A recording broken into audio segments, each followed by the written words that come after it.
Hola, ¿están viendo? Sí, profesor, sí se ve. Nomás les tengo que no. Bueno, no sé qué ha pasado.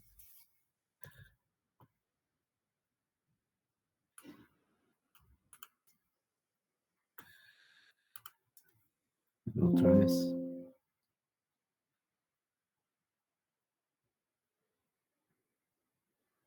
En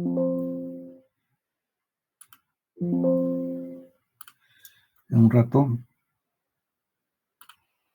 algo ha fallado.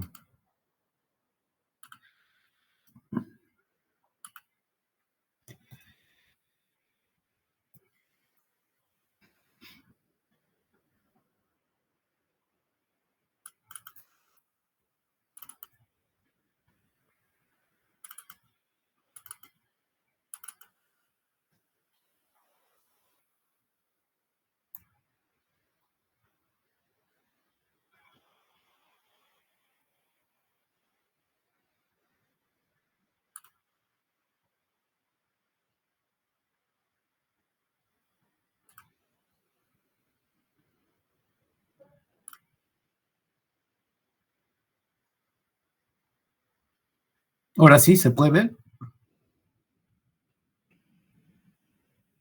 Sí, profesor. Ya. Entonces vamos a hablar sobre receptores sensoriales, ¿no?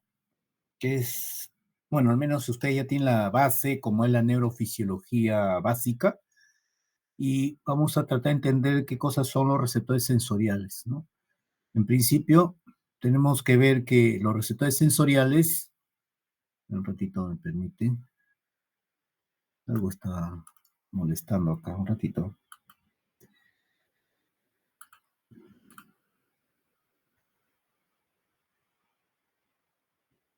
Sí,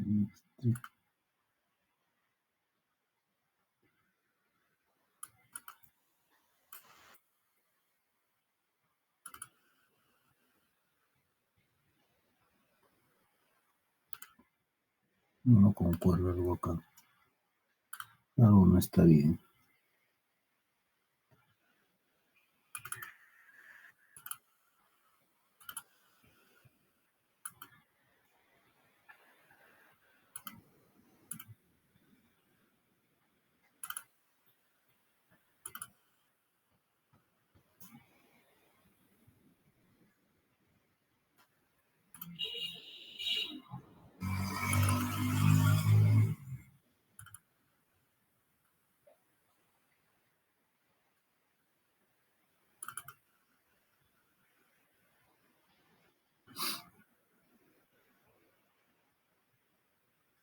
Mm, Bueno, ya.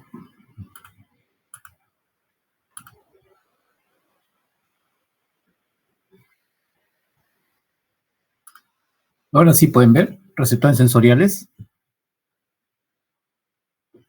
chicos. Sí se ve, doctor. Ya. Había un concepto fundamental para poder entender cómo es que nuestro sistema nervioso procesa estas señales, ¿no? Entonces voy a partir con la siguiente pregunta, que es, ¿cuál es el lenguaje que utilizan las neuronas para comunicarse? ¿Mm? ¿Cuál es ese lenguaje? Se lo dije en la clase teórica. La sinapsis. No, ese es el puente de comunicación.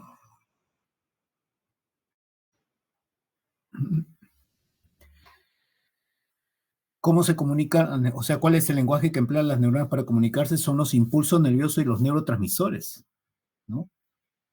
Es decir, la forma en que se comunican las neuronas es a través de impulsos nerviosos y neurotransmisores. Claro, a través de los puentes que viene a ser la sinapsis, ¿no? No deja de tener tampoco importancia, es fundamental, ¿no? Pero eh, lo importante aquí es que hay diferentes tipos de estímulos, ¿no? Ya sean sensoriales o sensitivos. Los receptores sensoriales, ¿no? Son, por ejemplo, los estímulos que van a llegar a través del sistema visual, sistema olfativo, sistema gustativo, sistema auditivo y sistema del equilibrio, ¿no? Y los sistemas sensitivos son también estímulos que vienen de afuera, ¿no? Que van a codificar, por ejemplo, lo que es tacto, presión, temperatura, dolor, vibración, propiocepción, ¿no? Entonces, todo eso tiene que llegar justamente al sistema nervioso, ¿no? Para irse a los lugares donde yo voy a percibir, ¿no? Esas señales. Voy a percibir, por ejemplo, lo que es la parte visual, lo que ustedes están viendo, por ejemplo, en la pantalla, no, quien lo está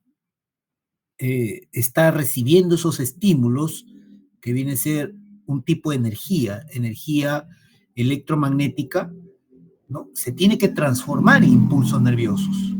Y esa transformación de esos impulsos nerviosos se da en los órganos sensoriales, que viene a ser, por ejemplo, la retina.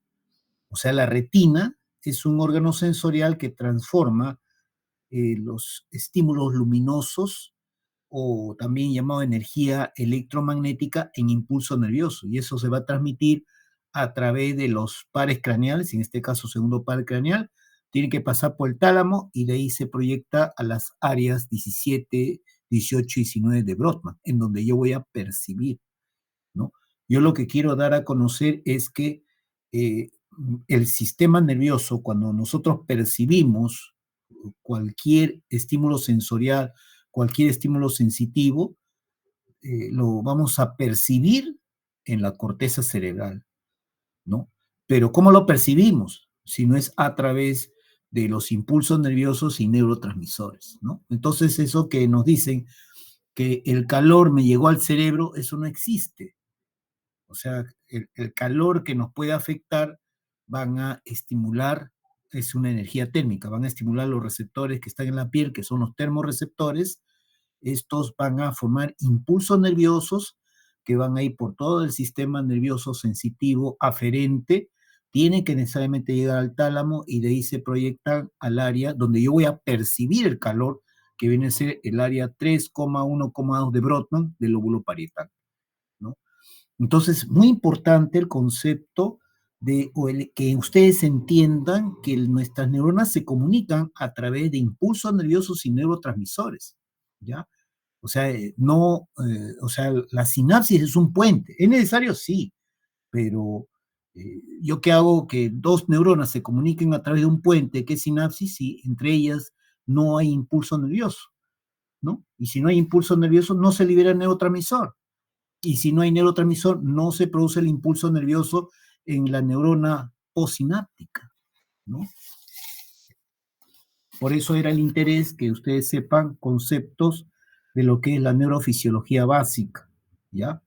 Así que es importante eso, ¿eh? Porque eso se tiene que, de todas maneras, que quede ya en la cabeza grabado, ¿no?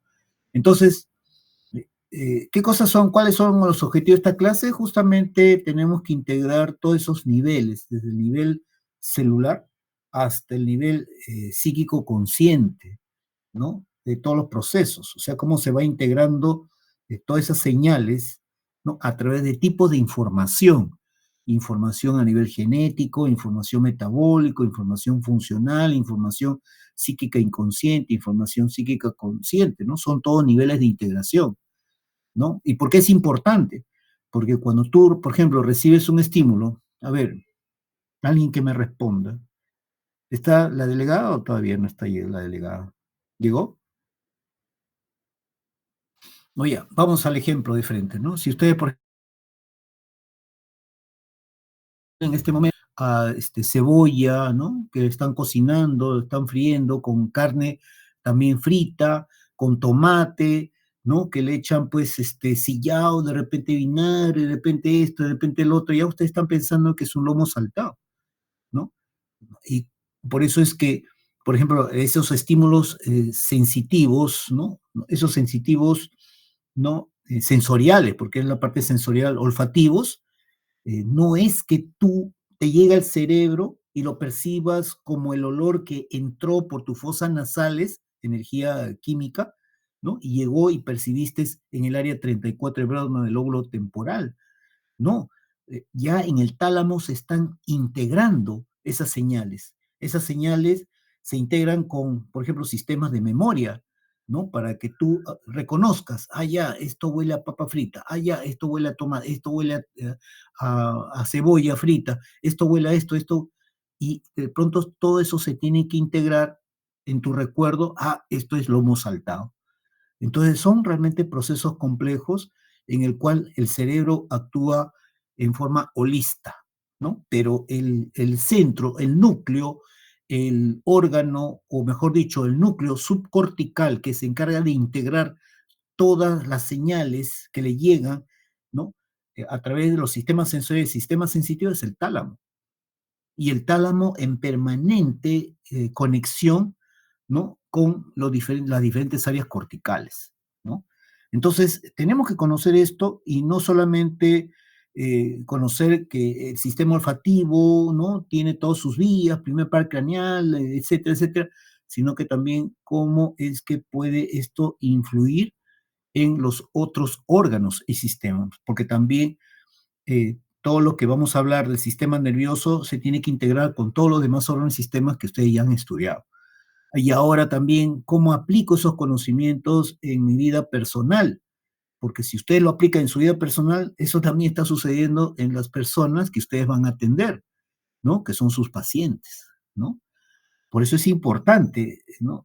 Que ustedes capten la esencia de lo que es la neurofisiología y su relación con los demás sistemas, ¿ya? Entonces, ¿qué cosas serán los receptores sensoriales entonces, no? Recordemos que tanto los estímulos externos, por ejemplo, ahorita que estamos sintiendo frío, ese frío es una energía térmica, ¿no?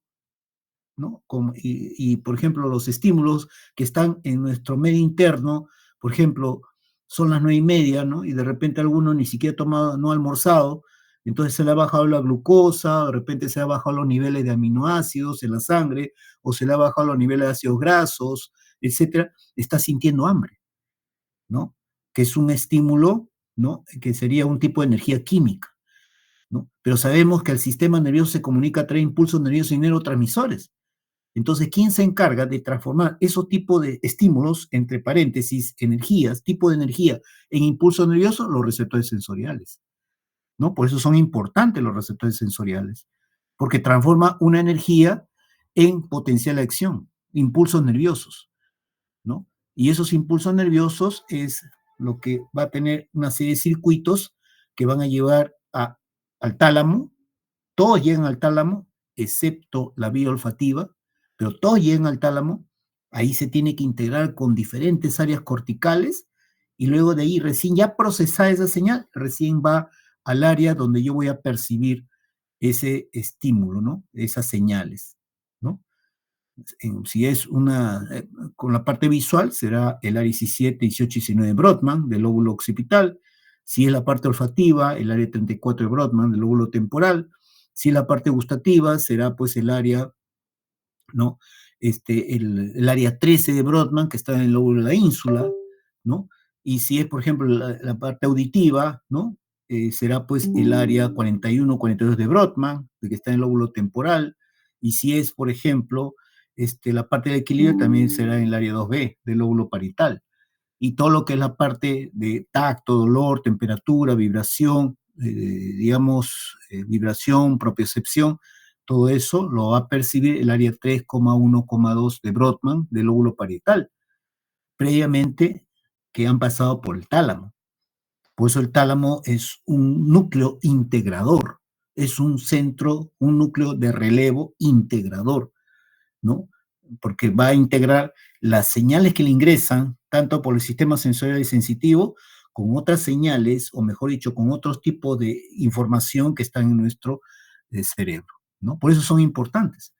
Y por eso estos receptores sensoriales son células especializadas, como ven en la figura, ¿no? Tanto lo que está en el centro, por ejemplo, es un corpúsculo de Pacini, así se le llama este tipo de célula, es un receptor sensorial, sensitivo, perdón, o esta célula ciliada, ¿no? Que más es para receptores de tipo sensorial, ¿no? Tipo órgano de Corti para la audición, que puede ser también células ciliadas de las células ciliadas de las papilas gustativas, ¿no? Células ciliadas también del sistema olfativo, etc. Y por el otro extremo tenemos que no hay célula especializada, sino son terminaciones nerviosas libres, prácticamente son dendritas, ¿no? En otras palabras, ¿no? Y estos ya son nociceptores, que pertenecen a los sistemas sensitivos, ¿ya? Entonces, ¿qué son los receptores sensoriales? Son estructuras especializadas, o parte de la misma neurona, como los nociceptores, que van a detectar determinado tipo de estímulos, ¿no? Para transformarlos o transducirlos en impulsos nerviosos, ¿no? Por eso son transductores. Los receptores sensoriales son transductores porque cambian un tipo de energía a potenciales de acción, ¿no? Por lo tanto, esa célula receptora es una célula especializada, u órgano sensitivo también se le llama. Y hay diferentes tipos de clasificaciones de receptores, ¿no? Los más conocidos son estos dos, siendo el que está en la columna de la izquierda, lo archiconocido, podríamos decir, ¿no? ¿No? Que se clasifican por el tipo de energía que transducen. Por ejemplo, los mecanorreceptores. Los mecanorreceptores se estimulan, ¿no? A través del movimiento, por ejemplo, el cuerpo, o sea, a través de energía mecánica, ¿no? Ejemplo, los propioceptores, ¿no? Homorreceptores son también receptores que se estimulan por energía química. Por ejemplo, un homorreceptor sería los que están detectando, están dosando permanentemente el pH, ¿no? De la sangre, la presión parcial de oxígeno, la presión parcial de CO2, como también los aminoácidos, ácidos grasos, ¿no? Etcétera, ¿no? Los termorreceptores, que son estimulados justamente por la energía térmica. Los fotorreceptores, que van a ser estimulados por la energía electromagnética, ¿no? Y que está en la retina. O los nociceptores, ¿no? Que son receptores que van a detectar, ¿no? O mejor dicho, los estímulos que son nocivos al cuerpo, lo va a detectar los nociceptores. Ahora, por la distancia del estímulo, ¿no? Bueno, por ejemplo, los fotorreceptores son telereceptores, ¿no? Porque son detectados a distancia. Los exteroceptores puede ser todo lo que son los sistemas sensitivos, ¿no? Son receptores para el tacto, presión, dolor, temperatura, vibración, propiocepción. Los interoceptores, los que están dentro del cuerpo, que son receptores que van a detectar los cambios en el pH, la presión parcial de oxígeno, CO2.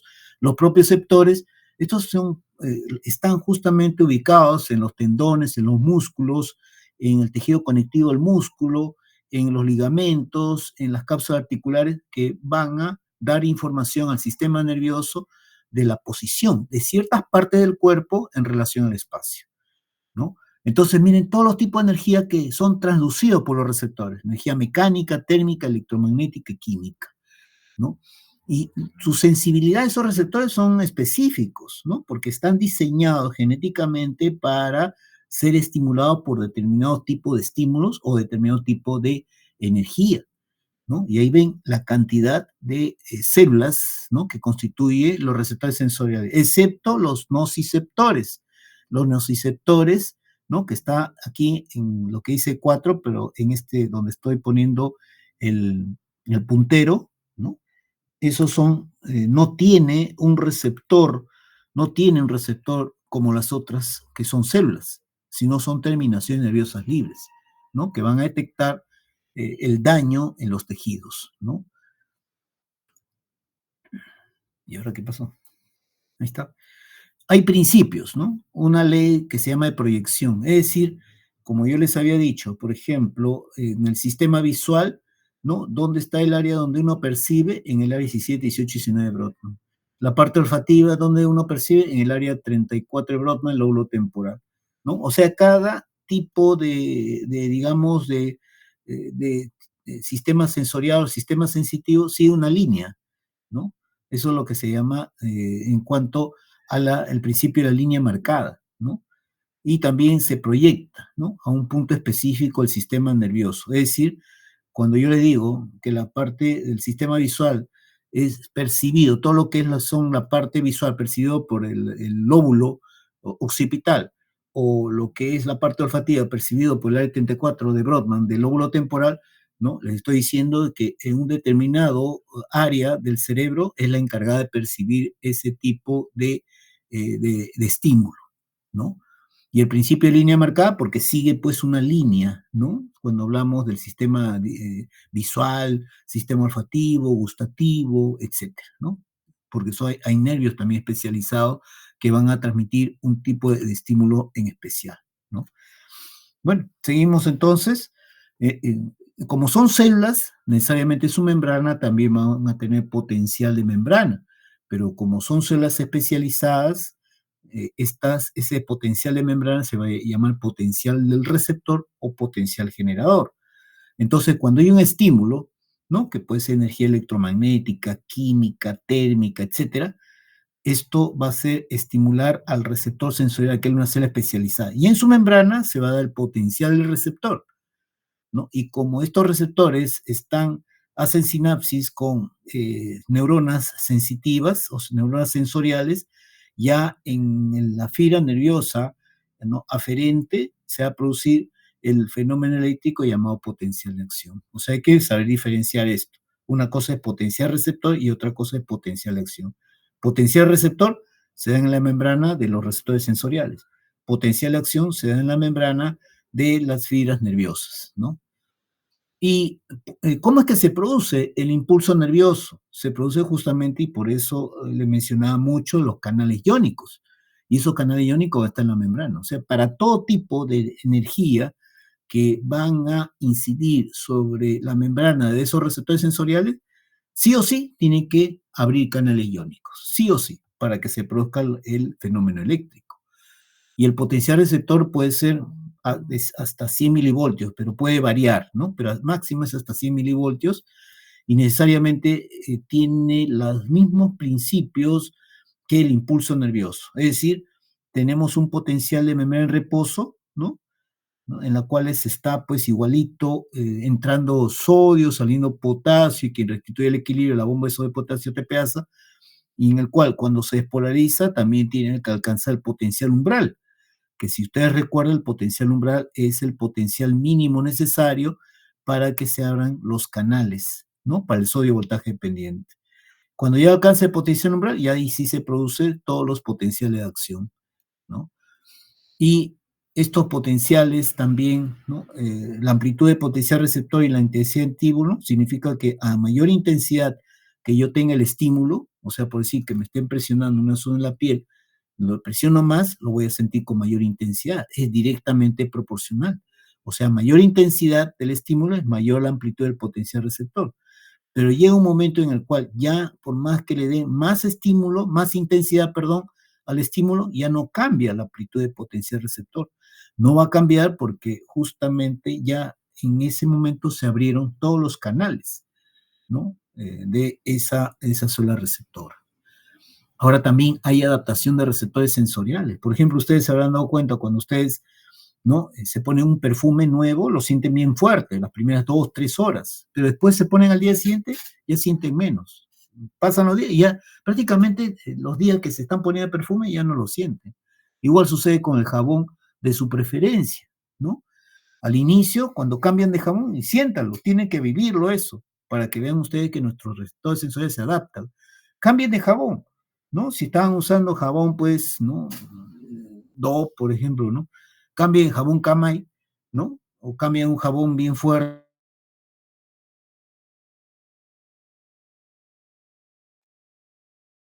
Sensoriales. Ahora, todos los receptores se adaptan. El que no puede adaptarse son los receptores para el dolor, los nociceptores, porque esos sí cumplen una función de protección, ¿ya? Ahí están las principales modalidades sensoriales, tanto conscientes, ¿no? Aquí ven las sensaciones conscientes, como el receptor, como también el órgano del sentido en donde se encuentran estos receptores. Y los inconscientes también, ¿no? Por eso es que todo nuestro cuerpo tiene receptores, porque el sistema nervioso tiene que estar enterado de todo lo que pasa, tanto por estímulos que vienen de afuera como también estímulos que vienen de nuestro medio interno, ¿no? Tiene que ser así. Y todo se tiene que integrar también al sistema nervioso central para luego emitir una respuesta, ¿no? Si no fuera así, entonces algún tipo de estímulo podría estar haciéndonos daño, ¿no? y nos haría daño porque como no está siendo informado el sistema nervioso y no se está generando respuesta de compensación, eso nos podría estar dañando, ¿no? Por ejemplo, en la parte olfativa tenemos quimiorreceptores. Son quimiorreceptores esos, ¿no? Esos receptores sensoriales. ¿Dónde lo encontramos? En la mucosa olfatoria, que está en la parte más alta, ¿no? De las fosas nasales. Como ustedes ven de color, aquí está pintado de color celeste, ¿no? Y aquí una ampliación, ¿no? Justamente todo este grosor que estamos viendo acá debajo del hueso viene a ser la mucosa olfatoria, ¿no? Y el hueso es la lámina cribosa de delmoides, que recuerden, cribosa porque tiene una serie de agujeros que van a pasar por ahí, justamente los axones de estas células en amarillo, que son, miren, son células ciliadas. Estos son receptores sensoriales, o mejor dicho, neuronas sensoriales, ¿no? Cuyos cilios que están acá son bañados por un moco. ¿Para qué sirve el moco de la mucosa olfatoria? O pituitaria amarilla también le llaman a toda la mucosa olfatoria, justamente para que las sustancias, ¿no? O sea, el olor, ¿no? Que nosotros tenemos es energía química. Entonces tiene que disolverse esas sustancias, esas partículas o moléculas en el moco para que pueda ser detectado por los receptores, ¿no?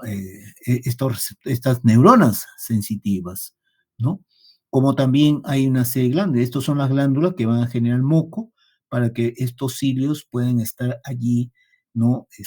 Protegidos y también para que se disuelvan las sustancias químicas, ¿no?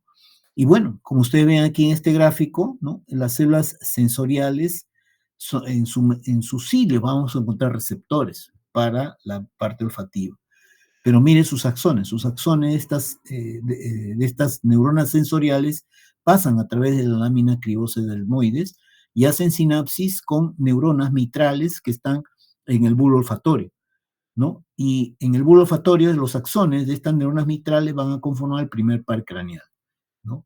Ahí está el primer par craneal, ¿no? El nervio olfatorio, ¿no?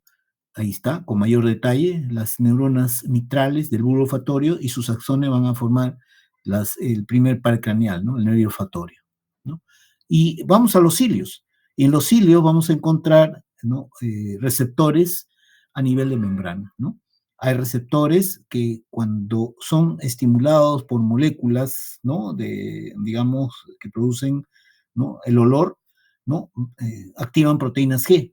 Estos sistemas enzimáticos, como la enciclasa, utilizando energía, se forma segundo mensajero MP cíclico y se abren canales iónicos para el sodio, como también para el calcio, ¿no? Y el sodio será para formar el potencial del receptor y el calcio será justamente para que pueda liberarse el neurotransmisor, ¿no? Si nosotros analizamos, y yo les preguntara en el examen, ¿qué tipo de receptor, ¿no? Utiliza las sustancias odorantes, ¿no? ¿Será directo o indirecto este receptor? ¿Qué ustedes qué dicen? Hola, esto es indirecto, ¿no? Porque activa proteínas G, sistema enzimático, se activa el segundo mensaje y recién se abre el canal, ¿no? Son receptores indirectos, ¿no? Y bueno, el nervio olfatorio, por ejemplo, donde se van a transmitir señales que codifican el olor, tiene una rama que se comunica o hace sinapsis con neuronas del área 34 de Brodmann del lóbulo temporal, y hay otra rama que se va a hacer sinapsis con neuronas del sistema límbico, en donde están el asiento de las emociones. ¿Y dónde voy a percibir el olor? ¿No? Justamente en el uncus del hipocampo, lo que corresponde al área 34 de Brodmann, ¿no? Del lóbulo temporal, ¿no? La parte también gustativa también tiene quimiorreceptores. ¿En dónde están esos quimiorreceptores o dónde es el órgano sensorial? El órgano sensorial viene a ser la papila gustativa, ¿no? Que ustedes ven aquí una papila caliciforme y justamente aquí parecen áreas más claras, ¿no? Y son los llamados botones gustativos, ¿no? ¿No? Y son las papilas gustativas, son los botones gustativos. Entonces, la papila gustativa viene a ser el órgano sensorial del gusto, mientras que la mucosa olfatoria viene a ser el órgano sensorial del sistema olfativo. Bueno, pero en esas papilas gustativas, lo que nosotros vamos a encontrar, estos son botones gustativos y un conglomerado de células también neuronas sensoriales que van a salir sus cilios a través del poro gustativo, ¿no? Y antes de hablar más de la parte gustativa, ¿no? Sabemos que en la lengua tenemos una serie de papilas que van a ser sensibles al dulce, al salado, al ácido, como también al amargo, y también al umami. Pero lo que queremos sacar provecho es de este gráfico, porque la parte gustativa se tiene que integrar con los estímulos de la parte olfativa para yo reconocer, está en el lóbulo temporal, para yo reconocer qué tipo de alimento es lo que estoy oliendo y también degustando, ¿no? O sea, esta integración funciona cuando estamos ingiriendo el alimento. Y no me dejarán mentir las personas que tienen, pues, está totalmente obstruida la nariz por resfríos y está totalmente congestionada la parte nasal y por lo tanto no funciona bien la mucosa olfatoria, ustedes pueden comer el plato que más les gusta y no lo van a sentir igual, ¿no? Porque tiene que haber la integración, tanto de la parte gustativa como olfativa, para yo reconocer, ¿no? Que ese es el sabor del plato que me gusta, ¿no? Entonces aquí está justamente el botón gustativo, ¿no? Y aquí está el poro gustativo por donde van a salir los cilios de estas células, ¿no? Y aquí vemos, por ejemplo, ¿no? Ahí vemos papilas caliciformes, hay papilas filiformes, etcétera, ¿no? Nuevamente el botón, ¿no? Y justamente en los cilios vamos a encontrar esos receptores, ¿no? Receptores gustativos, ¿no? Tanto para el amargo como para el dulce, para el umami, para el ácido y para el salado. Y como ustedes pueden ver, tanto para el amargo, el dulce y el umami son receptores indirectos, mientras que para el ácido y el salado son receptores directos, porque rápidamente se abre el canal para que pueda ingresar a los iones, ¿ya? Entonces, ahí ven con mayor detalle, y ya saben ustedes por el tipo receptor, ¿no? Cuáles son esas modalidades gustativas que van a activar determinado tipo de receptor, ¿no? ¿Ya? Y lo importante de todo es que cuando ya se produce el potencial del receptor, ese potencial receptor va a abrir los canales para el calcio, que va a ingresar el calcio y esto va a permitir la salida de los neurotransmisores, y esos neurotransmisores van a accionar receptores de la neurona sensorial aferente, se va a producir ingreso de iones y se va a producir nuevamente el impulso nervioso, ¿no? Y así es como se comunican las neuronas. El calcio es fundamental, definitivamente. Por otro lado, la inervación, sabemos que de la parte anterior a la parte posterior de la lengua está el séptimo par craneal, o sea, el nervio facial, el noveno par craneal, el nervio glosofaringio, y el décimo par craneal, que viene a ser el nervio vago, ¿ya? Y de ahí, por ejemplo, ya tenemos que del séptimo, noveno y décimo par craneal llegan al núcleo solitario y de ahí hace sinapsis con neuronas que lo van a conectar al tálamo.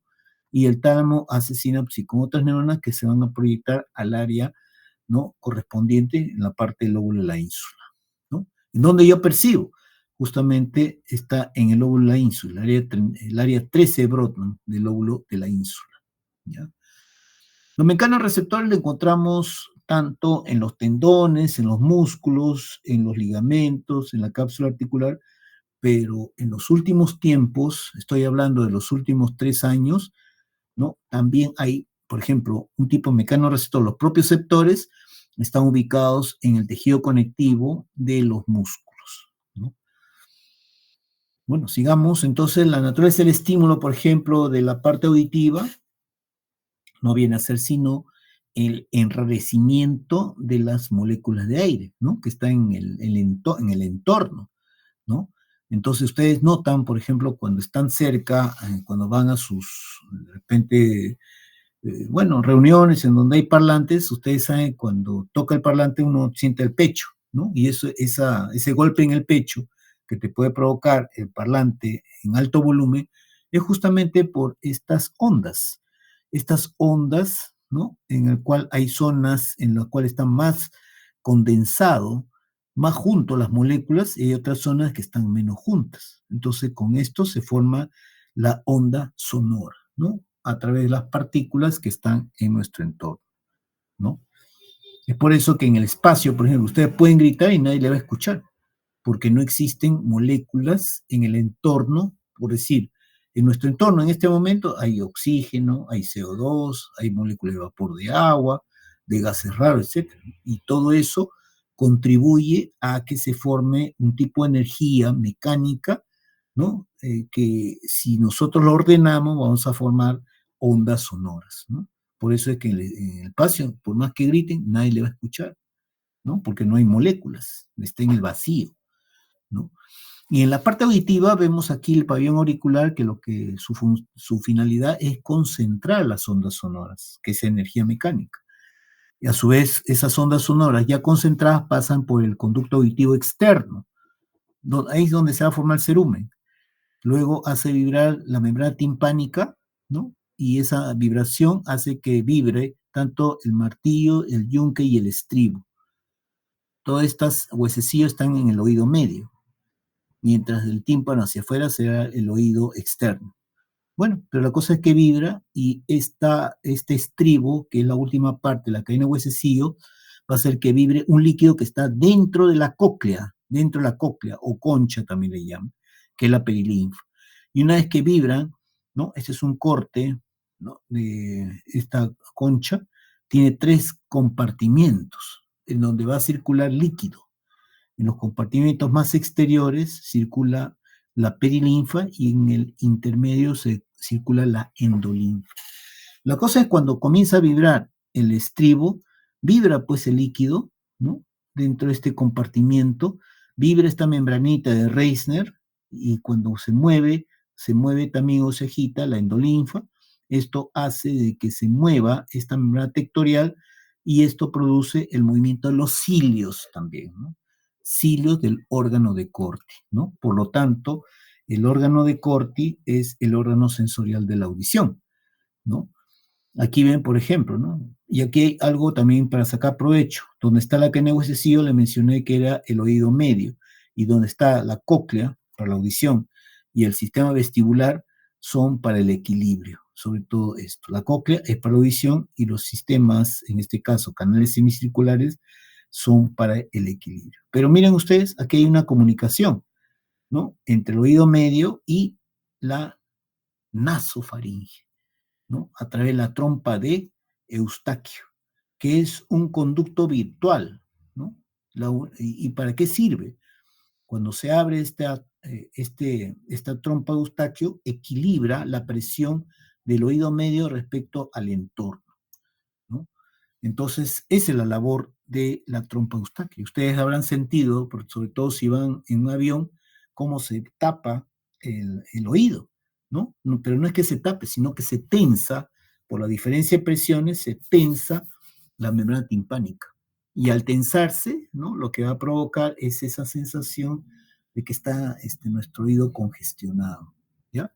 Entonces no se olvide, el oído medio es el que se comunica con la trompa Eustaquio, y esta trompa Eustaquio se comunica en la nasofaringe. Por eso es que no lo vemos cuando examinamos la garganta, está más elevado. ¿Y en qué momento se abre la trompa Eustaquio para equilibrar las presiones a través de la membrana timpánica?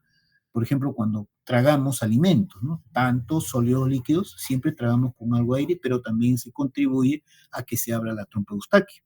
Como también cuando bostezamos, ¿no? Se abre la trompa Eustaquio para mantener el equilibrio, ¿no? ¿Ya? Entonces ahí está un corte que se ha hecho la cóclea y los compartimientos donde hay perilinfa en el canal vestibular, como también en el canal timpánico, ¿no? Y la endolinfa en el conducto coclear, ¿ya? Así que muy importante. Y justamente el órgano de Corti lo encontramos aquí, ahí está la membrana tectorial y la membrana de Reissner, ¿no? Aquí ven ustedes, aquí está el estribo, ¿no? Que cuando vibra, ¿no? Se mueve el líquido de la perilinfa, ¿no? Y recorre toda la cóclea. Inclusive ese movimiento en onda de ese compartimiento, ¿no? De ese compartimiento pasa la perilinfa, trae el licotrema y esas ondas regresan, ¿no? En sentido contrario, ¿no? Para luego disiparse esas ondas a través de la ventana redonda. Porque aquí el estribo, ahí está adosado la membrana, ¿no? No, ventana oval, ¿no? ¿Ya? Entonces, cuando vibra, ¿no? El estribo vibra la perilinfa, de la escala vestibular o la rampa vestibular. Si vibra la perilinfa de esta rampa vestibular, vibra esta membrana de Reissner. Al vibrar la membrana de Reissner, vibra el líquido de la endolinfa que está en la rampa coclear. Y cuando se mueve la membrana tectorial, también se mueven los cilios. ¿Qué son estos cilios?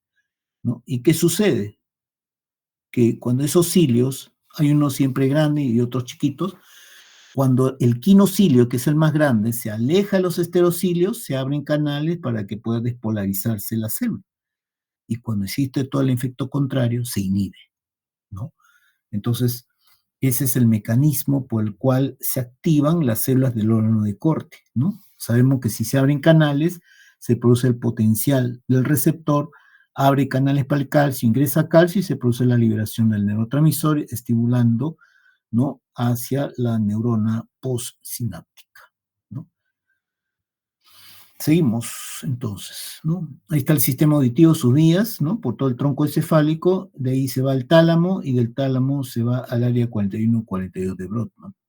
Inclusive en la corteza auditiva, las neuronas están distribuidas en forma ordenada de acuerdo a cada frecuencia, ¿no? Y ahí vemos el sistema vestibular, y aquí, perdón, este sistema, el coclear, ¿no? Cuando se ha hecho un corte, ¿no?, a través de su eje, y también tenemos los canales semicirculares que corresponde al sistema vestibular, ¿no? Y el sistema vestibular tiene los mismos principios, ¿no? Sino que en estas zonas, ¿no?, de los canales semicirculares, donde está más dilatado, que se llaman ampollas, están estas células ciliadas, ¿no? Pero estas células ciliadas, ¿no?, también cuando uno hace movimiento de la cabeza hacia adelante, hacia atrás, o inclino hacia la izquierda, a la derecha, lo que estoy haciendo es estimular los canales semicirculares que están llenos de perilinfa.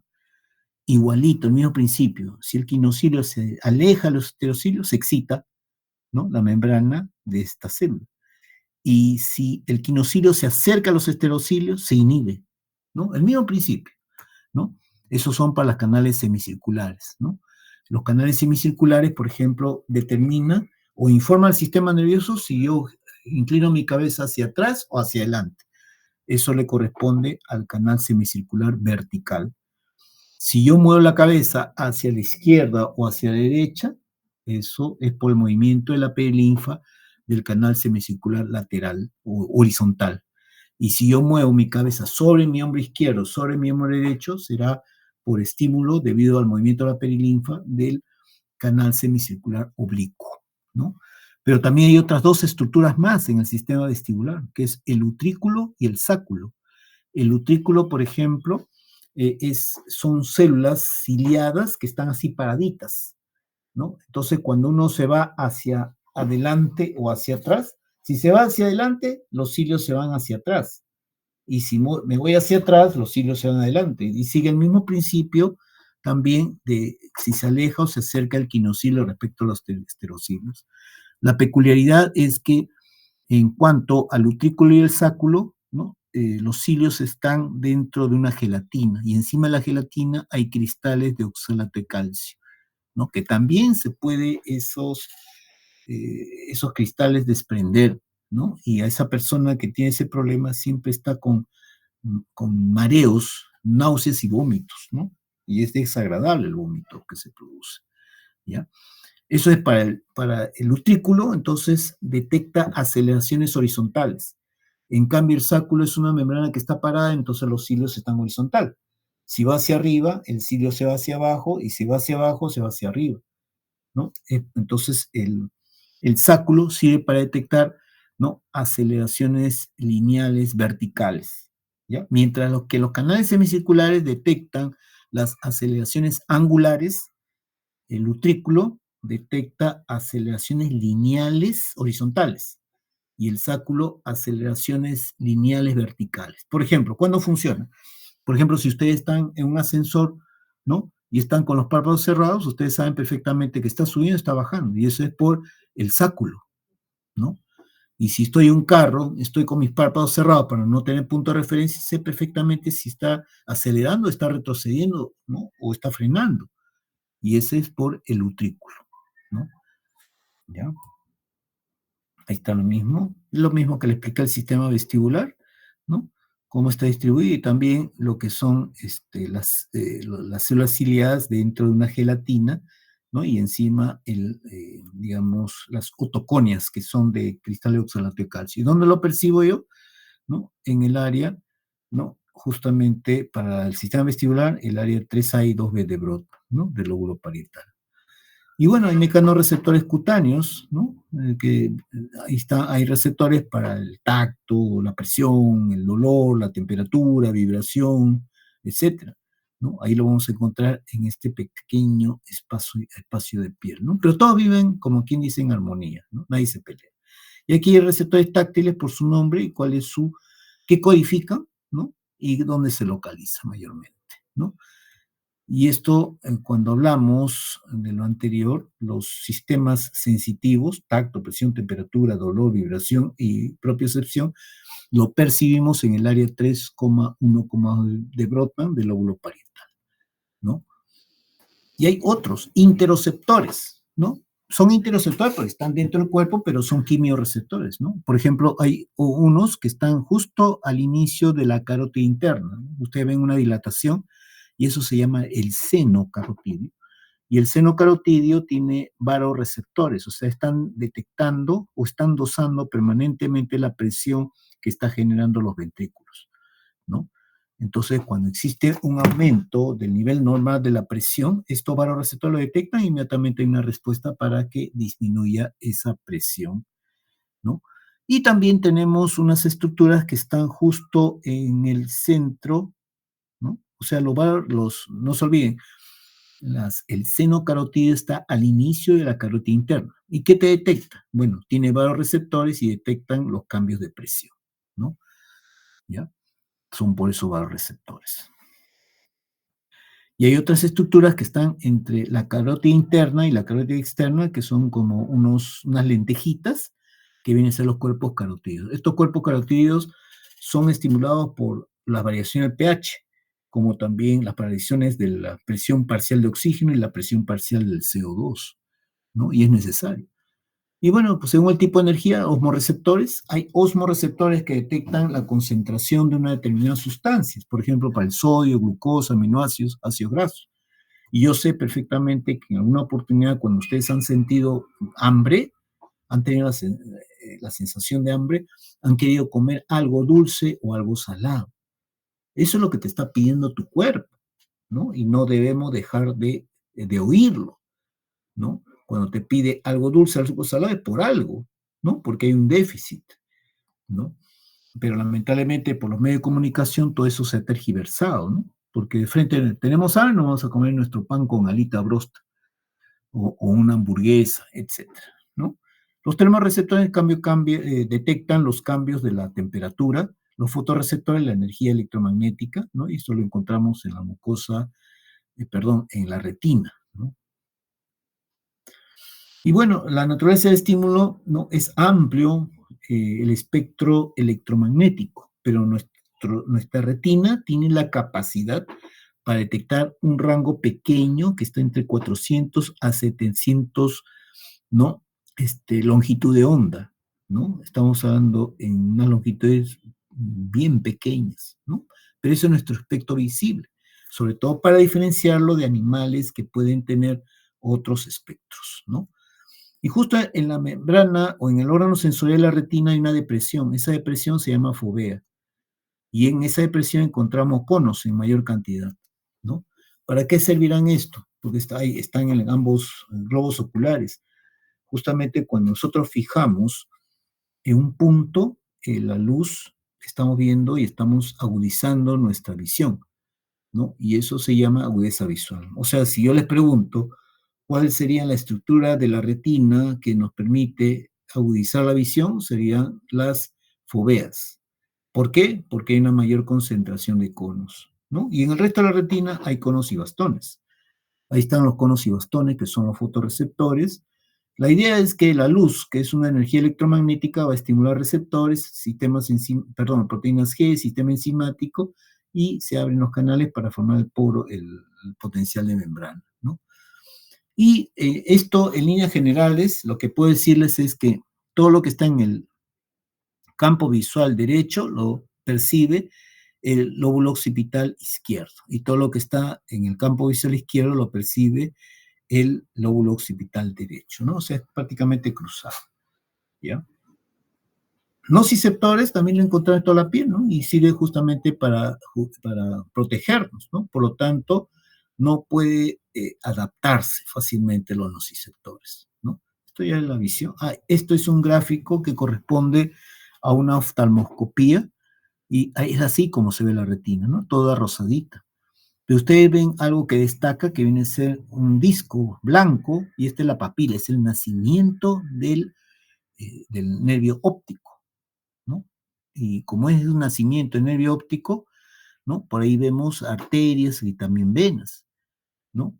Pero aquí carecen de receptores sensoriales, es la zona ciega, ¿no? En cambio, todo lo demás que está en anaranjadito, ¿no? Es una zona activa.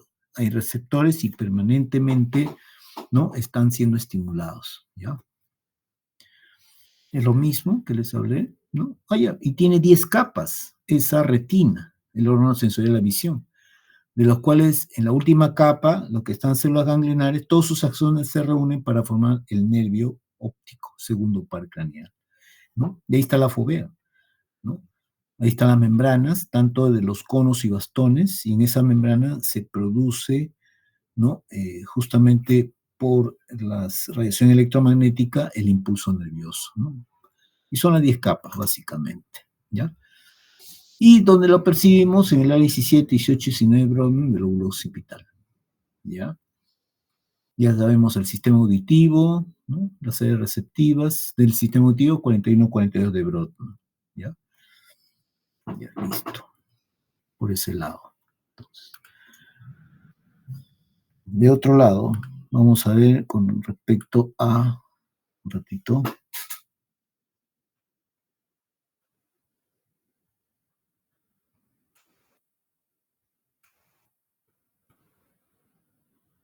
actividad eléctrica y muscular, ¿ya? Bueno, lo que estamos viendo acá, por ejemplo, es un acto motor, ¿no? Pero ese acto motor no puede ser desarrollado si no tenemos sistema visual, sistema auditivo, ¿no? ¿Qué más? Equilibrio, sistema vestibular, ¿no? Como también táctil, ¿no?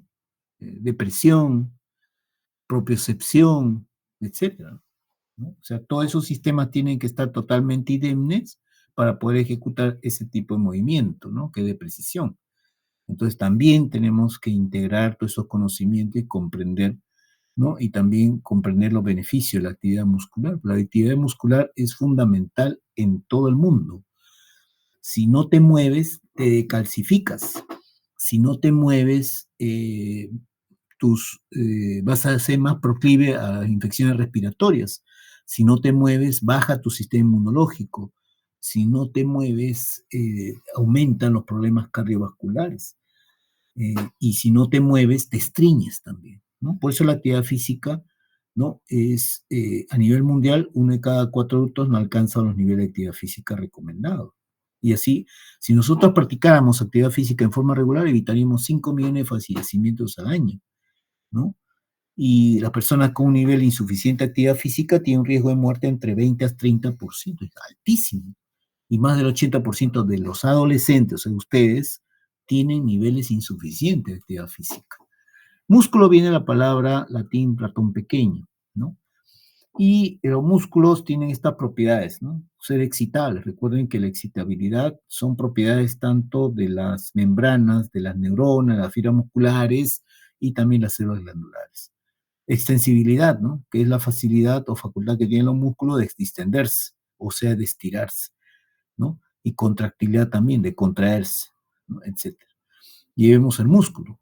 Y el músculo está formado por fascículos musculares, y la unidad estructural del músculo viene a ser la fibra muscular, ¿no? Aquí vemos, por ejemplo, ¿no? Todo lo que es el músculo, ¿no? Y tiene todo un tejido conectivo, ¿no? Todo el músculo en general, que se llama epimicio, ¿no? Como también este músculo está formado en fascículos, y este fascículo está rodeado también de lo que se llama perimicio. Y estos fascículos también están juntos, ¿no? para poder contribuir, ¿no?, para la fuerza, ¿no? Pero aquí este fascículo que está rodeado del perimicio, y cada fascículo está formado por una fibra muscular. La fibra muscular es la unidad estructural, pero la fibra muscular también tiene un tejido conectivo que lo rodea, que es el endomicio. O sea, tanto epimicio como perimicio como endomicio, ahí están los propios sectores, ¿no? Ahí con mejor detalle, ¿no? La fibra muscular, que es la unidad estructural, tiene una membrana, se llama sarcolema, tiene una parte líquida, se llama sarcoplasma, tiene varios núcleos, tiene organelas, pero también tiene miofibrillas, ¿no? Microfilamentos, ¿no?, que están también organizados, ¿no?, como en grupos, ¿no? Y bueno, la fibra muscular tiene una membrana, está, digamos, con invaginaciones, y esas invaginaciones se continúan con los sistemas T, ¿no? O los tubos T, que está aquí lo color morado, color violeta, ¿no? Pero entre sistema T y, perdón, tubo T y tubo T hay como unas, digamos, se puede decir como una red, ¿no? Una red de estructuras, de membranas que están huecas por dentro, pero están llenas de calcio, ¿no?, que sería el retículo sarcoplásmico, ¿no? Y tanto el tubo T como el retículo sarcoplásmico forma el sistema T, y el sistema T está envolviendo a a estos, a estos fascículos, ¿no? Y bueno, esto es para que interprete por qué en un tejido muscular tenemos las bandas A anisotrópicas, que corresponden a toda esta zona, en el cual vemos proteínas gruesas de miosina y filamento delgado de actina, ¿no? Y las bandas I, que son isotrópicas, que son más claras. Claro, son claras porque aquí predomina más, ¿no?, digamos, los filamentos delgado de actina, ¿no? ¿Ya? Entonces, por eso se ve, ¿no?, bandas blancas, bandas claras, bandas oscuras, en un corte histológico, ¿no? Ahora, el filamento delgado de actina realmente está formado por varias proteínas, ¿no? La actina viene a ser estas proteínas globulares que están en alfa hélice, son dos cadenas, y entre las dos cadenas tenemos una proteína filamentosa que es la tropomiosina, y encima de la tropomiosina tenemos la troponina, ¿no? Ya veremos cuáles son sus efectos. Esto ya lo hemos explicado, ¿no? Aquí ven, por ejemplo, un corte histológico de un tejido cardíaco, ¿no? Y lo reconozco porque por digamos, incremento en la densidad, son los discos intercalares, ¿no? Y estos discos intercalares son sinapsis eléctricas, ¿no?, en el corazón. Esta es fibra muscular lisa. En cambio, miren cómo está ordenado el músculo esquelético, ¿no? Están ordenados a través, o se ve en mayor orden, a través de bandas claras, o y bandas oscuras y bandas A, ¿no? Y esto es para que vean ustedes cuando el músculo se relaja, ¿no?, y cuando se contrae, ¿no? O sea, quienes permanecen fijos son las proteínas gruesas de miosina, pero quienes se desplazan son los filamentos delgados de actina, ¿no? Y ojo, hay que considerar también que nos han enseñado siempre de que hay proteínas gruesas de miosina, que está en verde, y del delgado de actina, ¿no? Pero alrededor de la molécula, los filamentos delgados de actina, está la neulina, ¿no?, que es una proteína filamentosa que da vueltas y vueltas en este filamento delgado y sirve para estabilizar el filamento delgado. Pero también hay la titina, y la titina ven ustedes como un resorte, ¿no? Claro, cuando uno estira el músculo tiene que volver a su posición normal, ¿no? Ahí contribuye mucho la titina, ¿no? Y un aspecto importante también es cuando hablemos de la cabeza de miosina. Tiene dos propiedades. Primero, de atraerse electrostáticamente con la actina, y segundo, tiene capacidad hidrolítica del ATP, ¿no? Esto hemos pasado en la explicación, y esta es una microfotografía electrónica en la cual vemos, pues, los famosos, lo que son los filamentos delgados, perdón, la banda A o anisotrópica, ¿no?, que es esto lo que estoy señalando con el puntero, y la banda I, ¿no?, isotrópica, y la banda oscura o banda A, ¿no? Recordemos que en las bandas I o isotrópicas hay unas zonas más densas, que son los discos Z, y entre disco Z y disco Z es la unidad contráctil muscular, Ahí vemos con un mayor detalle, por ejemplo, ¿no? Cómo la membrana del sarcolema tiene estas invaginaciones y que atraviesa de extremo a extremo la fibra muscular, ¿no? Y rodeándola prácticamente estaría el retículo sarcoplásmico lleno de calcio. Y el sistema T rodea, ¿no?, a las miofibrillas, ¿no? Esa es la estructura. Aquí vemos otro detalle, ¿no? En otros colores, ahí está el sarcolema, sus agujeritos son invaginaciones que se conectan directamente con estos tubos de color amarillo, que viene a ser el tubo T. Pero ya sabemos que entre tubo T y tubo T tenemos el retículo sarcoplásmico lleno de calcio, ¿no? Y cuando nosotros ampliamos, ¿no?, tanto de la membrana del retículo del sarcolema con respecto al tubo T, ¿no?, y con respecto al, aquí a la membrana del retículo sarcoplásmico, haciendo una ampliación, se ve que en la membrana del retículo sarcoplásmico hay unos canales, ¿no?, que le llaman receptor rianodina, ¿no?, que van a permitir la salida de calcio, ¿no? Y los filamentos delgados, ¿no?, entre disco Z y disco Z les hablé que está la sarcómera, que es la unidad contráctil del músculo, ¿no? Ahí ven ustedes su proyección. Ahí están los filamentos delgados, los filamentos gruesos, ¿no? De, los filamentos gruesos de miosina, ¿no? Ya. Ahí está nuevamente la cabeza de miosina, ¿no? Y entre la cabeza de miosina y la cola hay una enzima que la puede romper, la papaína, ¿no?, que se encuentra en las cáscaras de papaya, y en el centro de la cola la tripsina, que es una proteína, ¿no?, que viene del páncreas, ¿no? Entonces, cuando hablamos del filamento delgado de actina, no es realmente solo actina. Ahí está, esta es la cadena de actina, es doble cadena en alfa hélice, pero entre las dos está la molécula de tropomiosina, y sobre la tropomiosina la troponina T, ¿no?, que vamos a hablar también. Bueno, es la relación, ¿no?, entre la cabeza de miosina y el filamento delgado de actina, ¿no? Aquí tiene que haber algo, ¿no?, para que se produzca justamente el movimiento, ¿no? Otro aspecto importante también es que en el momento de la embriología, el sistema nervioso, que inicia su desarrollo el 18º día de edad gestacional, bueno, se activa y sigue adelante, y también la parte del desarrollo del músculo también sigue adelante, pero llega un momento en que ambos se encuentran, ¿no? Porque ya sabemos que la fibra muscular tiene que tener inervación sí o sí, no puede estar sola, ¿no? Entonces, ese punto de encuentro viene a ser el sistema nervioso y el sistema muscular en la 7ª semana de edad gestacional, ¿no? Hay diferentes tipos de fibras, ¿no? Tipo 1, que son fibras lentas, pero resistentes a la fatiga. El otro extremo, fibras 2X2D, que son fibras rápidas, pero rápidamente fatigables. La 2A tiene el intermedio entre los dos, ¿no? Fibra tipo 1, utilizan oxígeno para poder contraerse, ¿no? Por eso hay una producción energética aeróbica y alta densidad mitocondrial, pero la mitocondria requiere el oxígeno para, digamos, generar, pues, ATP.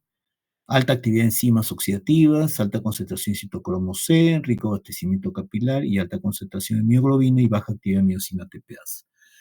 Las fibras musculares son de tamaño pequeño, de estas fibras tipo 1, como también sus motoneuronas son pequeñas, ¿no? Y típico es el corredor de maratón. Como ustedes ven, esta persona parece delgada, ¿no? Pero realmente lo que predomina ahí son las fibras, ¿no?, de tipo 1, ¿no?, que son resistentes a la fatiga, duran más tiempo. Este señor, por ejemplo, fácil se recorre más de 40 kilómetros y ganador de muchas medallas, ¿no? La del tipo 2A no voy a hablar mucho porque tiene tanto de las rápidas como también las lentas. Estas sí tengo que hablar, ¿no?, que son las llamadas fibras rápidas, ¿no? Su producción energética es anaeróbica, o sea, no necesita oxígeno, por eso es que tiene baja densidad mitocondrial, alta actividad de enzimas glicolíticas, alta actividad de creatinquinasa, pobre abastecimiento capilar, por eso la fibra se le ve muy pálida, ¿no? Y las fibras son grandes y sus motoneuronas también son grandes, ¿no? Y ahí vemos el fenotipo, Usain Bolt, como ustedes ven, pareciera, o bueno, hay una hipertrofia muscular, eso es definitivo, ¿no? Pero eso es producto, pues, de todo el entrenamiento que él ha tenido y ha podido desarrollar fibras rápidas, pero que también rápidamente se se cansan, ¿no? Por eso es que Usain Bolt es el ganador hasta el momento, no superado de los 100 metros planos, ¿no? Que lo obtuvo en un tiempo récord de 9 segundos 58 centésimas de segundo, ¿no? Ahí ven una clasificación de FIRA para que lo puedan leer ustedes, ¿no? Y bueno, cuando hablamos de control muscular, ¿no? Quien controla directamente a la fibra muscular viene a ser la motoneurona alfa, que está en la sustancia viva de la médula espinal. Pero ella no está sola, porque quien controla a esta neurona son neuronas del área motora, ¿ya? Y ahí vemos, por ejemplo, un corte que hacemos en la médula, y vemos la motoneurona alfa, ¿no? Llamada también neurona periférica, segunda neurona. Esta es la que va a hacer sinapsis con la fibra muscular, ¿no? Y si vamos hacia la parte superior, en la quinta capa de la corteza cerebral encontramos la neurona gigantopiramidal de Betz, o neurona central, la primera neurona, cuyo axón va a recorrer todo el sistema nervioso y se va a cruzar en la médula, ¿no? Perdón, se va a cruzar en el bulbo raquídeo, ¿no? Y va a descender, va a hacer sinapsis con la motoneurona alfa. Y esa es la vía motora voluntaria, ¿no? Y aquí vemos, por ejemplo, ¿no? Otro aspecto importante es que una motoneurona, claro, tiene un axón. Aquí está el axón de la motoneurona, pero inerva varias fibras musculares. O sea, el conjunto de la motoneurona con la inervación de todas sus fibras, ¿no? Se llama unidad motora, ¿no? Y aquí, para que vean ustedes, en cuanto a la polaridad, tanto el terminal nervioso como muscular está en reposo, porque el interior es negativo, el exterior es positivo. Ahí vemos los elementos necesarios, ¿no? Tanto el pool de ataque, como ustedes ven, vesículas, ¿no? Cargadas con acetilcolina, y pool de reserva cuando se acaba el pool de ataque, el canal para el calcio, voltaje pendiente, ¿no? Por el lado de la membrana postsináptica o la fibra muscular, tenemos receptor nicotínico, está cerrado, pues está en reposo, y los canales para el sodio, voltaje pendiente están cerrados, ¿no? Tenemos receptor nicotínico, entonces cuando se produce, ¿no? La, se produce, vamos a ver aquí, ahí está, vemos aquí más elementos, ¿no? Este es el sarcolema o membrana postsináptica, el tubo T, ahí está el retículo sarcoplásmico lleno de calcio, está su conducto cerrado, y 3,9, ¿no? Proteínas contráctiles, ¿no? Entonces, cuando yo quiero moverme voluntariamente, esto tiene que venir de la corteza, la orden, ¿no? Y va a descender hasta la motoneurona alfa y de ahí hacia la fibra muscular. Cuando llega a la motoneurona alfa, estos axones que vienen de las neuronas de las áreas motoras, se va a liberar aquí glutamato. Y ese glutamato liberado va a formarse potenciales postsinápticos excitatorios.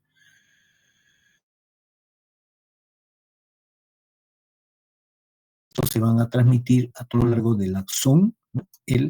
Lo que es la fibra muscular, ¿no? Y aquí vemos el impulso nervioso. Ven ustedes, va avanzando. Aquí se abre el canal para el calcio se une a la membrana a través de una molécula, se llama, una proteína llamada sinaptotacnina. La sinaptotamina calcio forma el polo de fusión, por lo tanto sale la acetilcolina. Actúa en el receptor, se abre el receptor, ¿para qué? Para que pueda pasar más sodio. Pero esto, cuando pasa, recuerden que estas moléculas, perdón, estos iones, cuando pasan a través del receptor nicotínico, van a formar impulso nervioso, ¿no? Y como se han abierto los canales para el sodio de voltaje pendiente, ingresa sodio masivamente, produciéndose el potencial de placa motora. Ese potencial de placa motora se va a propagar, se va a transmitir por toda la membrana del sarcolema, el tubo T, también de la membrana del retículo sarcoplásmico, y por lo tanto se abre el receptor hyaluronidino. Entonces sale calcio. Y miren lo que pasa con el sarco, con lo que corresponde entre la distancia entre disco Z y disco Z, se va a cortar. Entonces aquí hay un fenómeno mecánico, y el potencial de placa motora es un fenómeno eléctrico. Entonces la pregunta sería, ¿cuál es el elemento que acopla el fenómeno eléctrico con el fenómeno mecánico? Sería el calcio, ¿no? Ustedes también. O sea, si no hay calcio, no se produce la contracción muscular. Y vemos acá, justamente dos moléculas nada más de la proteína OS miosina, Y aquí están las proteínas globulares de actina. Y hemos dicho que la primera propiedad es atraerse. Cuando se ven frente a frente, se atraen electrostáticamente. Es una atracción muy intensa, ¿no? Pero ¿quién se opone a esa atracción? La proteína filamentosa de tropomiosina. ¿Pero por qué? Por la presencia de la troponina T. Entonces la troponina T tiene 3 moléculas. Troponina T, que es el elemento de unión de toda la molécula de troponina con la tropomiosina. Troponina C, que tiene un lugar de unión con el calcio. Y cuando la troponina C se une al calcio, inhibe al inhibidor, que es la troponina I. Y al inhibir al inhibidor, lógicamente, se va a colocar la tropomiosina, ¿no? Va a desplazarse la tropomiosina, ¿no? Entonces se ven frente a frente la cabeza de miosina con la actina, se produce la atracción electrostática, ¿no? Fuerte. Luego se hidroliza el ATP y miren ustedes el ángulo entre la cabeza y la cola, que está en ángulo obtuso, se vuelve ángulo recto. Y si es ángulo recto, significa que se ha contraído la fibra muscular, ¿no? Ese es el tema, ¿no? Bueno, esto ya les conversé, ¿no? Todo este es un tema relacionado a nivel de lo que son puentes cruzados, ¿no? Ahí está el modelo de puente cruzado, inclusive se ha medido cuánto se desplaza el filamento delgado de actina, ¿ya? Listo. Luego tenemos sueño y vigilia.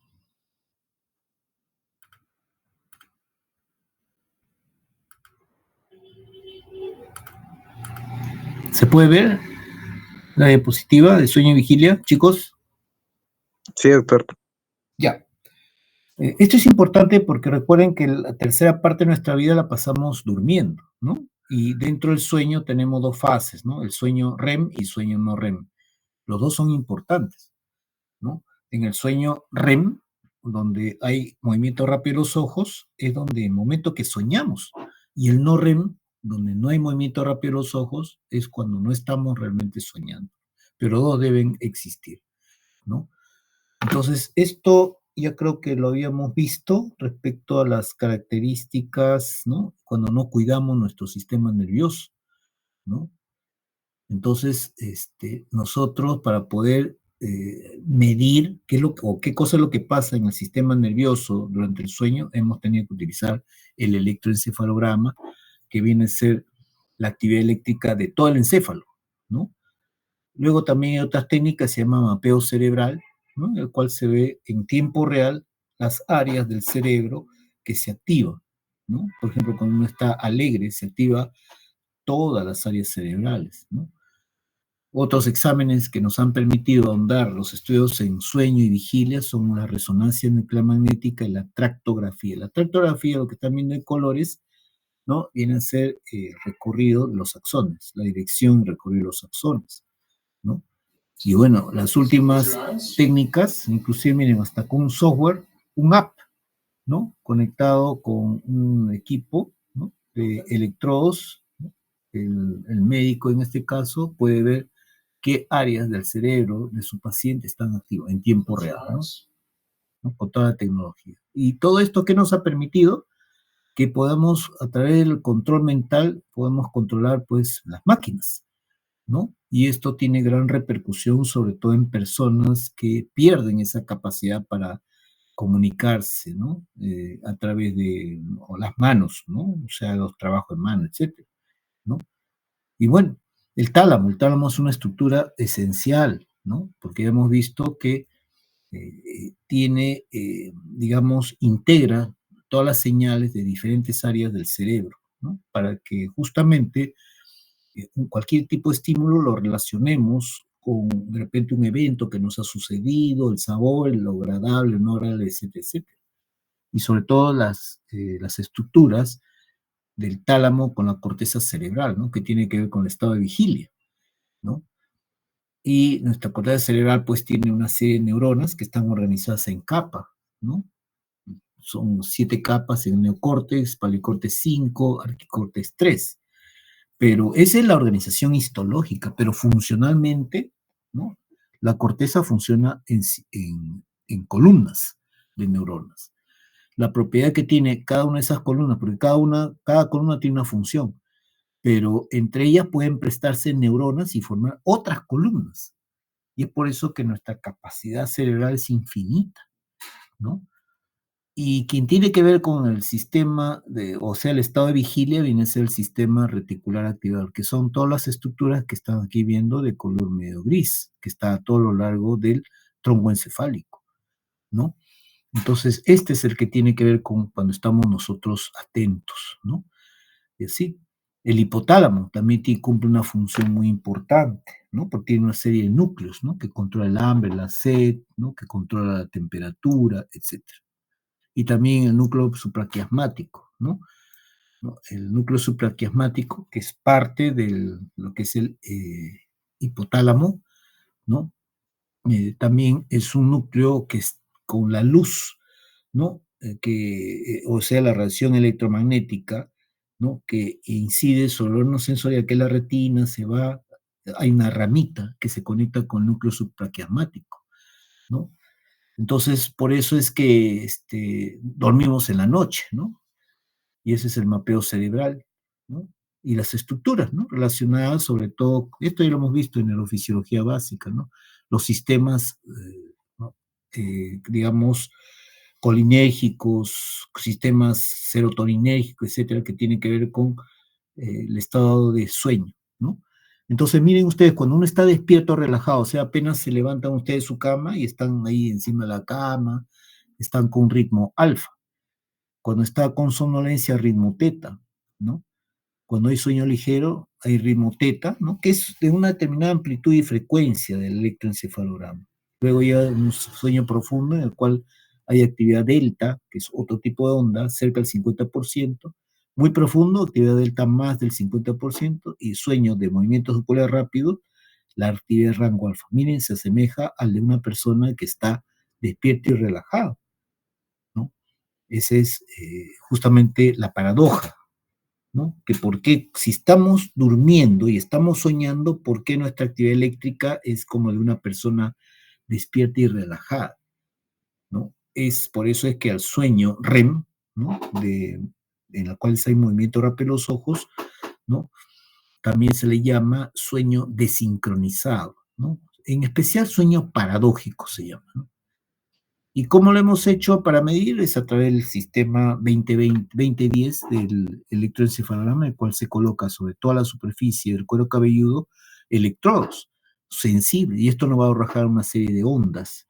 Y si ustedes ven el sueño REM, mire a qué se parece. Yo diría que se parece más al despierto con ojos abiertos, ¿no? Cuando una persona está con sueño REM, ¿no? Y ahí está un electroencefalograma adulto, del niño, ¿no? Y bueno, sueño es un estado de inconsciencia, pero reversible, a diferencia del coma, que es irreversible muchas veces, ¿no? Hay diferentes estados, ¿no? Y hay una serie de ondas, ¿no? Unas ondas alfa, por ejemplo, cuando uno está despierto, con los ojos cerrados, ¿no? Hay un sueño REM, ¿no? Que poco a poco se ven apareciendo las ondas superiores, ¿no? Entonces el sueño es una depresión, ¿no? Que de ciertas partes del sistema nervioso que han estado activas durante el estado de vigilia. Entonces necesitamos descanso. Y la vigilia es un estado activo de conciencia, ¿no? Y el sueño, ahí predomina el parasimpático. En la vigilia, en cambio, predomina el simpático, ¿no? Y tenemos sueños no MOR, ¿no? O no movimiento rápido de los ojos, en el cual se da en la primera hora del sueño, ¿no? Y muchas veces nos asustamos inclusive, ¿no? Por los movimientos involuntarios que experimentamos. Pero hay otro que es un sueño REM o sueño en movimientos oculares rápidos. Miren ustedes los párpados de esta persona. Está en pleno sueño REM, ¿no? Se llama también sueño paradójico y desincronizado, ¿no? Entonces se ha visto que las personas que no duermen bien, ¿no? Tienen pues una peor calidad de sueño y también desenvolvimiento cuando están despiertos, ¿no? Y si nosotros tenemos falta de sueño, duplicará la probabilidad de morir por accidente cerebrovascular. Y también vincula pérdida de sueño con cambio en el equilibrio de la flora bacteriana, ¿no? y vincula más de 8 horas de sueño con un mayor riesgo de accidentes cerebrovasculares. O sea, y ustedes deben haber experimentado cuando han dormido cerca de su cama hasta el mediodía, ¿no? Y se han despertado y como si no hubiesen dormido. O sea, por eso es que el cuerpo establece un determinado número de horas, en el cual ustedes tienen que cumplir. Si se acuestan a las 10 de la noche y se levantan 4 de la mañana, pues todos los días tiene que ser así. Debe estar entre 7 a 8 horas, si es que quieren a su cerebro, ¿no? Y es algo necesario para sobrevivir, ¿no? Porque si no descansas, te mueres. Y una persona, y eso no me deja mentir, que de repente alguno de ustedes se ha quedado despierto toda una noche y al día siguiente está irritable. O sea, han habido casos en el que personas que han hecho guardias, ¿no? Se vuelven más irritables y esto puede condicionar un estado de psicosis, ¿no? Y ahí está el número de horas, ¿no? Que se duermen. Los niños, los recién nacidos duermen más, mientras que las personas mayores duermen menos, ¿no? Y bueno, hay un patrón de sueño, como dice ahí, ¿no? Depende de la profundidad. Y ahí está las características del sueño no movimiento rápido de los ojos. Siempre nosotros iniciamos con un sueño no REM, siempre, ¿no? Y dura más o menos entre 60 a 90 minutos, en el cual el tono vascular disminuye, o sea, hay vasodilatación, funciones vegetativas también, todo está normalizándose, ¿no? O mejor dicho, todo está a la baja en el sueño no REM. El metabolismo basal, por ejemplo, la forma en que yo puedo medir indirectamente el metabolismo basal es con la temperatura. Entonces, tanto el metabolismo basal, la presión arterial y la frecuencia respiratoria disminuyen 10 a 30% en el sueño no REM, ¿no? Aquí es muy importante porque aquí aumenta la actividad del tubo digestivo, ¿no? Aumenta la actividad del sistema parasimpático, ¿no? Y el sueño REM, en cambio, dura de 5 a 30 minutos, ¿no? Por eso es cíclico el sueño. Ustedes jóvenes deben tener unas 5 veces sueño REM, o sea que están soñando de verdad. Y claro, dura este tiempo porque tiene que darle lugar a que aparezca el sueño no REM. O sea, cada 90 minutos, ¿no? Digamos, aparece el sueño REM que puede durar, ¿no?, más tiempo.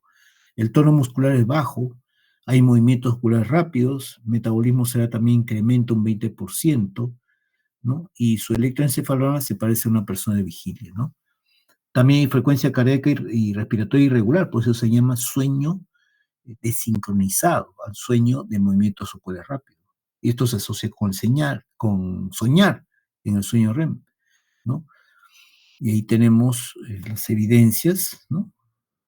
Hay estudios que se realizan a través de una técnica llamada polisomnografía, en la cual la persona tiene que ir al instituto, al hospital y quedarse toda una noche, mientras le conectan todos esos cables, ¿no?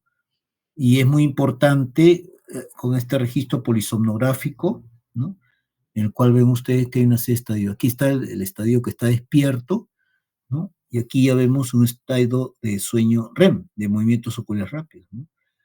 Entonces sacamos esto hasta acá, en la cual los movimientos oculares rápidos son abundantes en el sueño REM, pero también la frecuencia, la presión arterial, la frecuencia cardíaca, la frecuencia respiratoria, como que se altera justo cuando estamos en un sueño REM. Por eso se llama sueño desincronizado, ¿ya? Ahora, todo esto también es importante que sepan, ¿no?, para que puedan aprender a cuidarse, ¿no? ¿Ya? Hay diferentes tipos de himnogramas, que son esos esquemas que ustedes están viendo acá, ¿no?, por grupo de sueño. Hay teorías del origen del sueño. Por ejemplo, en quienes más estudiaron al sueño fueron en los gatos, porque recuerden que los gatitos son los que duermen más. Entonces, cuando hicieron seccionamiento de la mitad de la protuberancia, vieron que estos animalitos no dormían.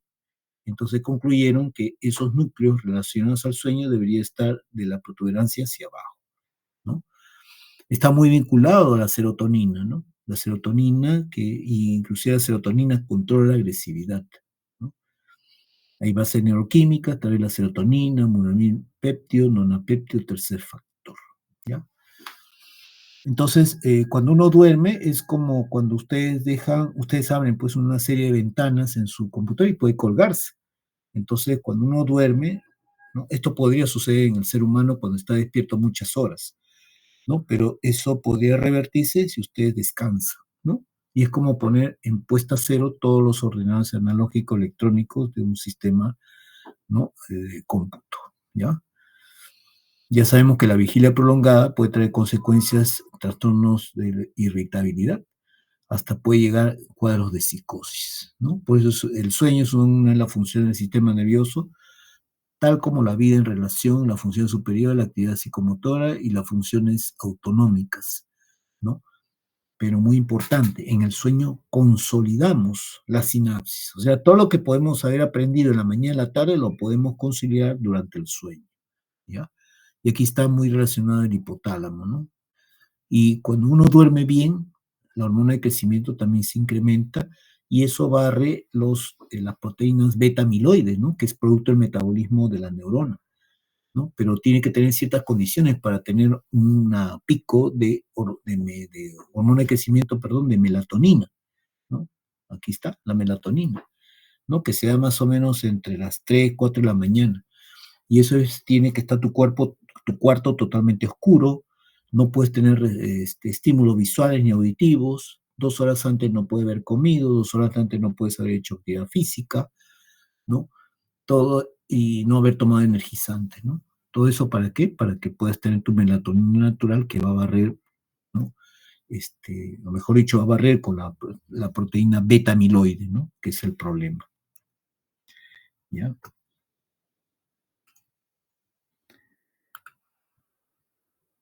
Vamos acá.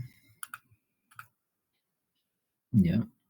Y vamos a terminar con los estados de actividad cerebral, ¿ya? Con eso ya terminamos.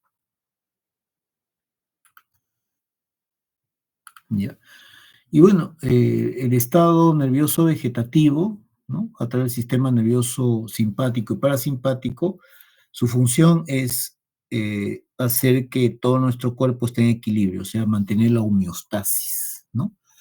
Por lo tanto, ¿no? Este sistema nervioso vegetativo autonómico siempre va a estar en funcionamiento, siempre, ¿no? Ya sea en menor intensidad o mayor intensidad, ¿no? Pero siempre el sistema nervioso vegetativo está haciendo ajustes, ¿no?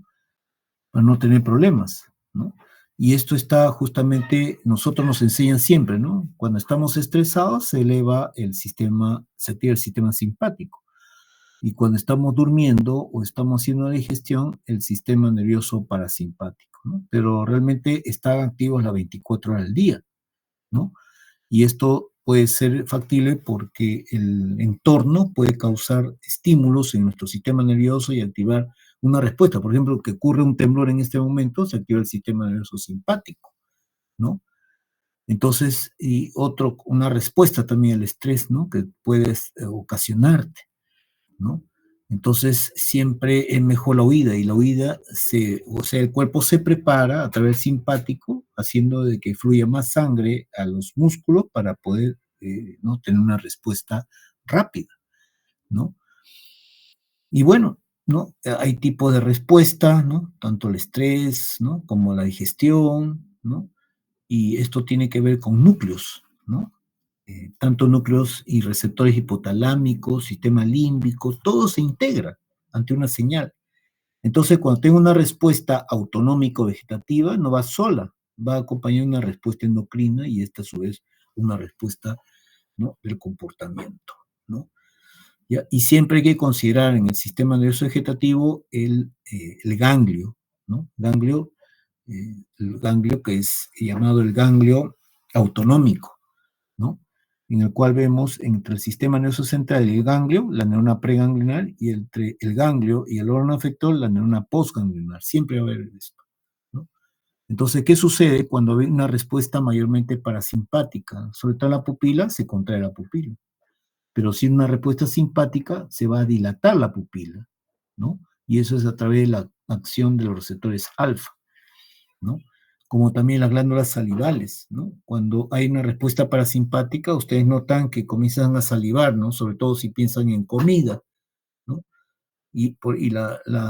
Digamos, la saliva está acuosa. En cambio, cuando hay mucha tensión, todo se te seca inclusive la boca, ¿no? No hay segregación de saliva, debido a la actividad de los receptores alfa y beta 2.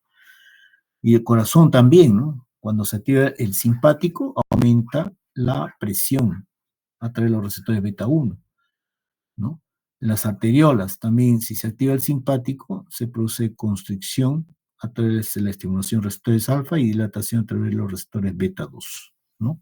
Y así veríamos. Y en cuanto a la parte sexual, por ejemplo, la erección, tanto en el pene del hombre como en el clítoris de la mujer, depende del sistema parasimpático. Y la eyaculación tiene que ver con el sistema simpático, ¿no? En la mujer todavía está en discusión si eyacula o no eyacula, ¿no? Y algo importante, el sistema nervioso controla las hormonas de nuestro cuerpo a través del hipotálamo, pero también controla, no han dicho, sí, podríamos decir, controla el sistema inmune a través del sistema simpático, ¿no? Y por eso es que en la época de la pandemia se había hecho estudios en personas que no practicaban, que eran sedentarios y otras que practicaban menos caminata de 1 hora al día. Y vieron que las personas que se infectaban del COVID, estoy hablando antes de la vacuna, tenían 8 veces menos la oportunidad de ingresar a una unidad de cuidados intensivos. O sea, el ejercicio es clave para todo, para nuestro cuerpo, ¿no?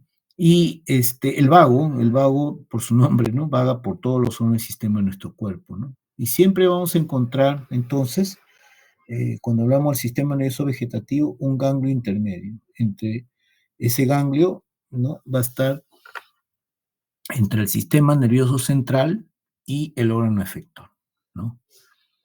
Bueno, todo lo que se libere, estos neurotransmisores del sistema nervioso vegetativo, es similar a lo que hemos hablado en neurofisiología básica, igualito, ¿no? No hay otro tema. Lo que sí tenemos que hacer referencia es que en la médula suprarrenal, donde se almacena la adrenalina, parece un ganglio modificado del sistema simpático, ¿no? El cual ustedes ven, se ha visto y se ha estudiado de que existe conexiones de la neurona simpática preganglionar, ¿no? Aquí, ¿no? O sea, esta es la neurona preganglionar, ¿no? Y este sería el ganglio, propiamente dicho, pero está modificado, porque aquí se va a liberar acetilcolina, lógicamente, pero por un proceso de metilación se va a transformar en adrenalina, ¿no? Que se va a encapsular y ahí va a estar pendiente, ¿no? Bueno, y así hablaríamos de diferentes estructuras, ¿no? Vamos a hablar esta parte solamente, lo mismo como le dije, ¿no? ¿Qué cosa comparten? Tanto el sistema motor, ¿no? Ahí ven ustedes la motoneuronal alfa que inerva el músculo, el axón pasa por la raíz anterior.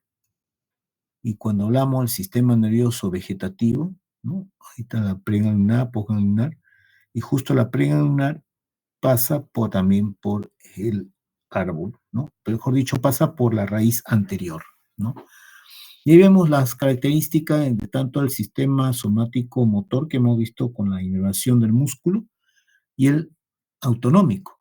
Ahí ven ustedes tanto el componente parasimpático, ahí está el ganglio, aquí se va a liberar acetilcolina, los receptores son nicotínicos, pero en el órgano efector, ¿no? En la cual se va a liberar también a través de la neurona postganglionar acetilcolina, y aquí está interactuando con receptor de tipo muscarínico.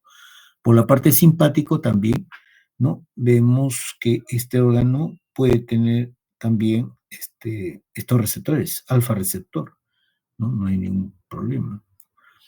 Y dentro de la vía simpática también otro tipo de receptor, ¿no? Que me va a provocar, ¿no? Digamos, cierto tipo de respuestas, ¿no? Y aquí está el ganglio modificado, ¿no? Que viene a ser con respecto a lo que es el tema de la parte simpática, ¿no? En la cual se considera la médula suprarrenal como